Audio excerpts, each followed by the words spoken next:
Assalamualaikum warahmatullahi wabarakatuh. Nama saya Nanda Ega Rupita, NIM 12020541993, Prodi Ekonomi Syariah. Perkenalkan, nama saya Hafizah Sansia Arum dengan NIM 12020523852, Program Studi Ekonomi Syariah.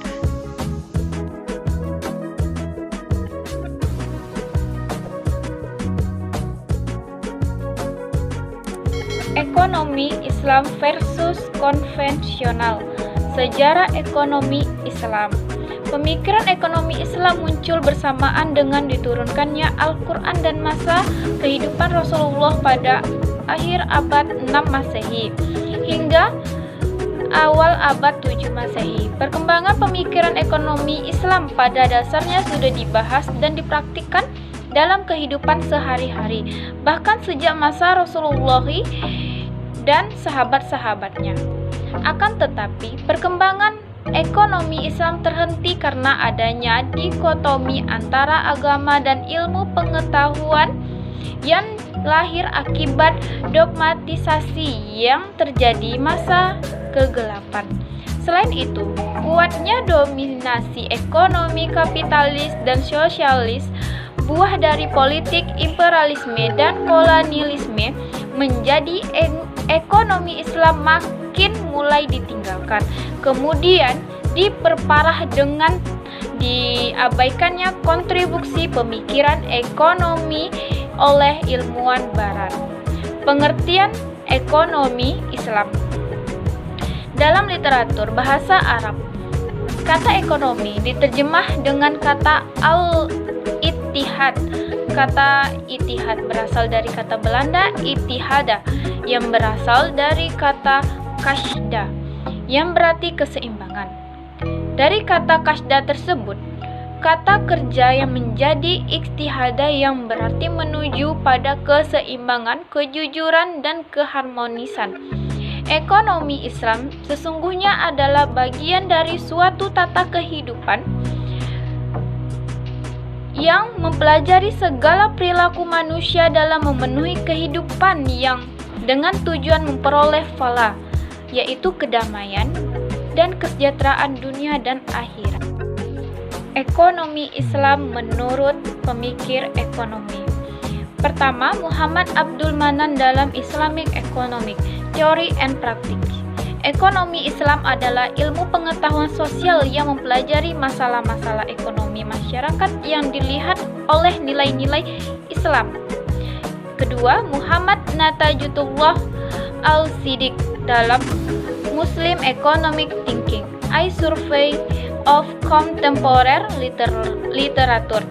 Ilmu ekonomi Islam adalah respon pemikir Muslim terhadap tantangan ekonomi pada masa tertentu. Dalam usaha keras ini, mereka dibantu oleh Al-Quran dan Sunnah, akal ijtihad, dan pengalaman. Sumber hukum ekonomi Islam. Yang pertama, Al-Quran. Al-Quran adalah sumber utama. Di dalam Al-Quran banyak terdapat ayat-ayat yang melandasi hukum ekonomi Islam. Salah satunya dalam surat An-Nahl ayat 90 yang mengemukakan tentang peningkatan kesejahteraan umat Islam dalam segala bidang termasuk ekonomi, hadis, dan sunnah. Setelah Al-Quran, sumber hukum ekonomi adalah hadis dan sunnah, yang mana pelaku ekonomi akan mengikuti sumber hukum ini apabila di dalam Al-Quran tidak terperinci secara lengkap. Yang ketiga itu ijma. Ijma adalah sumber hukum yang ketiga, yang dimana merupakan konsensus baik dari para ulama yang tidak terlepas dari Al-Quran dan hadis. Yang keempat itu ijtihad atau qiyas.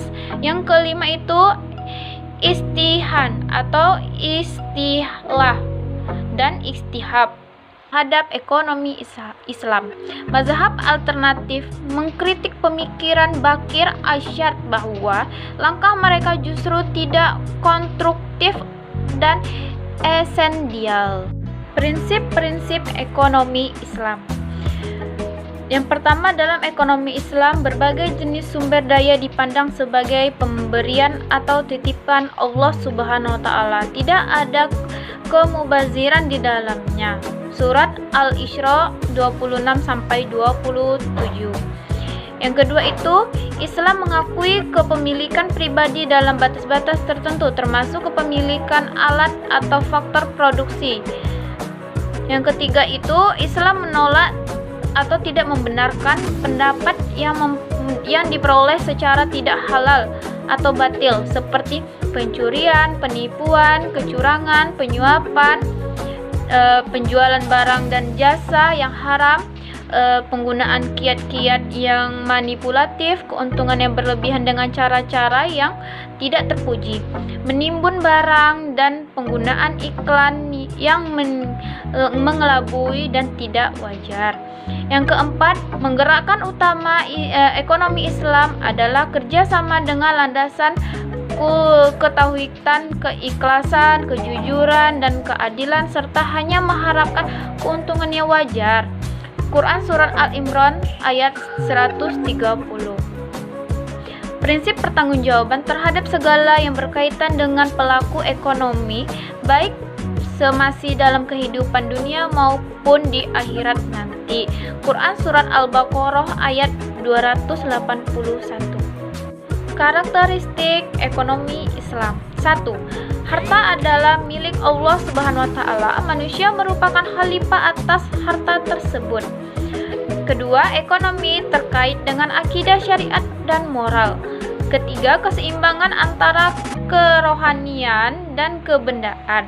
4. Keseimbangan antara kepentingan individu dan kepentingan umum. 5. Kebebasan individu dijamin dalam Islam.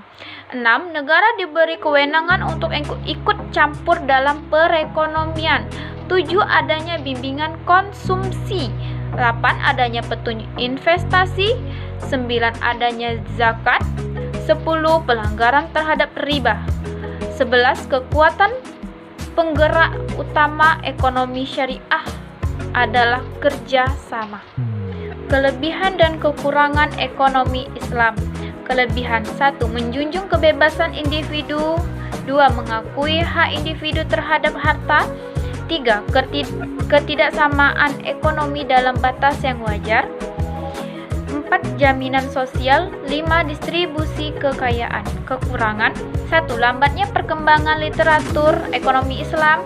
2. Praktek ekonomi konvensional lebih dahulu dikenal. 3. Tiada representasi ideal negara yang menggunakan sistem ekonomi Islam. 4. Pengetahuan sejarah pemikiran ekonomi Islam masih kurang. 5. Pendidikan masyarakat yang materialisme. Kemudian saya akan menjelaskan tentang ekonomi konvensional. Yang pertama yang akan saya jelaskan dalam ekonomi konvensional ini adalah pengertiannya, yang mana ekonomi konvensional itu memiliki pengertian sebagai sebuah teori ekonomi yang diuraikan oleh tokoh-tokoh penemu ekonomi klasik seperti Adam Smith dan Fred Sokrat. Sistem ekonomi klasik tersebut mempunyai kaitannya dengan kebebasan ataupun proses yang alami, yang dipahami oleh tokoh-tokoh ekonomi sebagai ekonomi liberal klasik. Sistem ekonomi klasik adalah suatu filosofi ekonomi dan politis. Teori itu juga bersifat membebaskan setiap individu untuk mengatur nasibnya sendiri sesuai dengan kemampuannya. Kemudian di dalam ekonomi konvensional terdapat dua sistem. Yang pertama ada sistem ekonomi kapitalis dan yang kedua ada sistem ekonomi sosialis. Yang pertama kali akan saya bahas adalah sistem ekonomi kapitalis. Munculnya kapitalisme dapat ditelusuri semenjak abad ke-16, bahkan semenjak ide-ide awal pencerahan Eropa. Pemikiran-pemikiran mengenai individualisme, humanisme, protestanisme, liberalisme, dan pragmatisme banyak dikemukakan pada masa-masa pencerahan Eropa. Ada dua hal yang melatar belakangi transformasi kapitalisme, yaitu yang pertama ada reformasi Protestan dan yang kedua ada revolusi industri. Kemudian Kemudian ciri-ciri yang terdapat dalam ekonomi kapitalis yang pertama adalah pengakuan yang luas atas hak-hak pribadi di mana pemilikan alat-alat produksi di tangan individu dan individu bebas memilih pekerjaan atau usaha yang dipandang baik bagi dirinya. Kemudian yang kedua ada perekonomian diatur oleh mekanisme pasar di mana pasar berfungsi memberikan sinyal kepada produsen dan konsumen dalam bentuk harga-harga. Kemudian yang ketiga, manusia dipandang sebagai makhluk homo economicus. Kemudian di dalam ekonomi kapitalis terdapat kelebihan dan kekurangan, yang mana kelebihannya adalah yang pertama, lebih efisien dalam memantaskan sumber-sumber daya dan distribusi barang-barang. Kemudian yang kedua, kreativitas masyarakat menjadi tinggi karena adanya kebebasan melakukan hal yang terbaik. Kemudian yang ketiga, pengawasan politik dan sosial minimal karena tenaga waktu dan biaya yang diperlukan lebih kecil. Selain ada kelebihan, terdapat pula kelemahan. Yang pertama ialah tidak ada persaingan sempurna, yang ada persaingan tidak sempurna dan persaingan monopolistik. Kemudian yang kedua, sistem harga gagal mengalokasikan sumber-sumber secara efisien karena adanya faktor-faktor eksternalitas. Kemudian, dalam pembagian sistem ekonomi konvensional yang kedua ada sistem ekonomi sosialis, yang mana ekonomi sosialis adalah gerakan ekonomi yang muncul sebagai perlawanan terhadap ketidakadilan yang timbul dari sistem kapitalisme. Sebutan sosialisme menunjukkan kegiatan untuk menolong orang-orang yang tidak beruntung dan tertindas dengan sedikit tergantung dari bantuan pemerintah. Kemudian, ciri-ciri yang terdapat dalam ekonomi sosialis itu ada 6. Yang pertama ialah lebih mengutamakan kebersamaan atau kolektivisme, dan yang kedua, masyarakat dianggap sebagai satu-satunya kenyataan sosial, sedangkan individu-individu hanya fiksi belaka. Kemudian yang ketiga, tidak ada pengakuan atas hak-hak pribadi atau individu dalam sistem sosialis. Kemudian yang keempat, peran pemerintah sangatlah kuat, dan yang kelima, pemerintah bertindak aktif mulai dari perencanaan, pelaksanaan, hingga tahap pengawasan. Dan yang terakhir adalah alat-alat produksi dan kebijaksanaan ekonomi semuanya diatur oleh negara.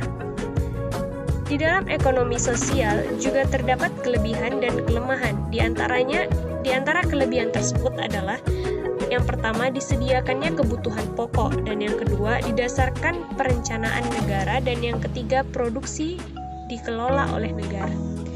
Selain ada kelebihan, ada pula kelemahannya. Yang pertama ialah sulit melakukan transaksi, dan yang kedua membatasi kebebasan, serta yang terakhir mengabaikan pendidikan moral. Kemudian yang akan saya bahas dalam ekonomi konvensional ini ialah konsep dasar dari ekonomi konvensional itu sendiri. Menurut ilmu ekonomi konvensional, sesuai dengan pahamnya tentang rational economic man, tindakan individu dianggap rasional jika tertumpu kepada kepentingan diri sendiri atau self-interest, yang menjadi satu-satunya tujuan bagi seluruh aktivitas. Ilmu ekonomi konvensional sangat memegang teguh asumsi bahwa tindakan individu adalah rasional. Rationality assumption dalam ekonomi menurut Roger Leroy Miller adalah individual do not internationally make decisions that would lift themselves up. Adam Smith menyatakan bahwa tindakan individu yang mementingkan kepentingan diri sendiri pada akhirnya akan membawa kebaikan masyarakat seluruhnya. Karena tangan tak nampak atau invisible hand yang bekerja melalui proses kompetisi dalam mekanisme pasar. Landasan filosofi sekaligus Western Count sistem ekonomi kapitalis adalah materialisme dan sekularisme. Pada sisi lain, landasan filosofi sistem ekonomi kapitalis adalah sekularisme, yaitu dikotomkan hal-hal yang bersifat spiritual dan material atau agama dan dunia secara dikotom. Kemudian saya akan membahas tentang perbandingan antara ekonomi Islam dan ekonomi konvensional. Dalam kesempatan kali ini saya akan membandingkan ataupun menjelaskan tentang perbandingan ekonomi Islam dan konvensional dalam 4 hal. Yang pertama adalah perbedaan prinsip dalam ekonomi Islam dan konvensional. Ekonomi konvensional berprinsip pada konsep scarcity, sedangkan ekonomi Islam berprinsip pada goal-oriented discipline. Kemudian yang kedua ialah perbedaan mekanisme pasar ekonomi Islam dan konvensional. Ekonomi konvensional menggunakan mekanisme bebas keluar masuk pasar tanpa intervensi, sedangkan ekonomi Islam mempertimbangkan proses produksi dan distribusi barang jasa, menjadikan pemerintah sebagai unit ekonomi yang berbandingan dengan ekonomi unit lain, demi menjaga kestabilan. Kemudian selanjutnya ialah perbedaan ekonomi Islam dan konvensional pada distribusi kekayaan. Perbedaan kedua jenis ekonomi ini juga dapat dilihat dari perbedaan distribusi kekayaan. Pada ekonomi konvensional, prinsipnya mendapatkan keuntungan dan kekayaan sebesar-besarnya, lebih condong ke kapitalis, di mana kekayaan hanya berpihak pada pemilik modal yang paling besar, sehingga terjadi pemerataan kekayaan harta atau semacamnya. Salah satu bentuknya dengan mekanisme zakat, sedekah, infak, ataupun wakaf. Kemudian yang terakhir ialah perbedaan ekonomi Islam dan konvensional pada perolehan keuntungan. Ekonomi konvensional justru seolah menekan seseorang jika ingin mendapatkan keuntungan. Prinsip yang digunakan pun menggunakan time value of money, di mana nilai uang saat ini lebih tinggi dibanding nilai uang di masa datang. Perolehan keuntungan pada ekonomi Islam dihitung ketika terjadi transaksi bisnis, maka akan terjadi pembagian keuntungan dari bisnis tersebut, sehingga terjadi keseimbangan antara usaha dan tindakan. Yang dapat saya sampaikan, lebih dan kurang mohon dimaafkan. Terima kasih. Assalamualaikum warahmatullahi wabarakatuh.